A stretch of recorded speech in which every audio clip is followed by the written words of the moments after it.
Nasa dahig na si Vice President Sara Duterte para bisitahin ang amang si dating Pangulong Rodrigo Duterte na nakadetain sa International Criminal Court. Bago yan, nagpahaging siya sa ginagawang paghahabol ngayon ng pamahalaan sa mga contractor ng maanumalyang flood control projects. Magbabalita si Bril Montalvo. Mismong si Pangulong Bongbong Marcos ang tumukoy sa 15 kontraktor sa iniimbisigahan ngayong flood control project ng pamahalaan. Pero duda si Vice President Sara Duterte. Paniniwala niya naghahanda lang ng idadahilan ang Pangulo sakaling bumaha na naman. Nabanggit namin yon kay BBM na ganun ang ginawa, pero noon ay wala siyang reaction. Tapos bigla ngayon, meron na siyang reaction. Paniwala ko, ginagawa nila yan para lang sabihin sa susunod na baha na, tingnan nyo, may ginawa naman kami.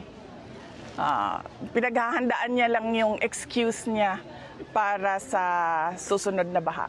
Hirit naman ng bise, hindi lang contractors ang dapat panagutin. Dahil yung mga contractors ay mga tauhan din sila ng mga members of the House of Representatives. Kung maalala ninyo, meron akong ginawa na interview noon kung bakit ako umalis sa Department of Education. Binanggit ko doon na 2 tao lang ang nagde-decide sa budget ng Pilipinas.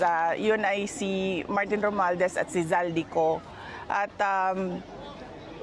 yung mga kasamahan nila o mga grupo nila, kasama din nila yon sa paghati-hati noong budget ng Pilipinas. Suportado naman ni VP Sara ang drug test ng mga kawani ng gobyerno. Sa gitna yan ng isyong may nagmariwano umano sa loob ng Senado. Sinang-ayunan niya pa nga ang pahayag ni PNP Chief General Nicolas Torre III kamakailan na mga pangit ang nagdodroga. Para kang zombie, para kang tulala lagi pag nagdodroga ka. So, oo, kasi nangingiwi ka na kasi nga wala nang vitamins and nutrients yung katawan mo. Kaya totoo yan talaga. Papangit talaga yung mga adik, pangit talaga sila. Sinabi ito ng bise habang kaharap ang Pinoy supporters sa Paris, France.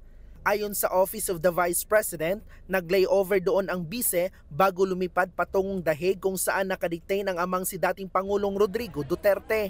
Ito na ang ikatlong biyahe ni VP Sara sa dahig mula noong Marso na nasundan ng pagbisita sa Malaysia, Australia, South Korea at Kuwait. Nauna namang iginiit ng kanyang opisina na lahat ng kanyang biyahe ay sariling gasto at naayon sa kanyang mandato. Dito naman sa Pilipinas, naghain ng komento ang kampo ng bise para ibasura ng Korte Suprema ang apela ng Kamara sa desisyong ideklarang unconstitutional ang articles of impeachment laban sa kanya. Sa 32-page na komento, ipinunto ni VP Sara na ang desisyon ng SC ay hindi nangangailangan ng factual correction dahil ibinatay-an nila ito sa katotohanan. Para sa 1PH, Bril Montalvo, News 5.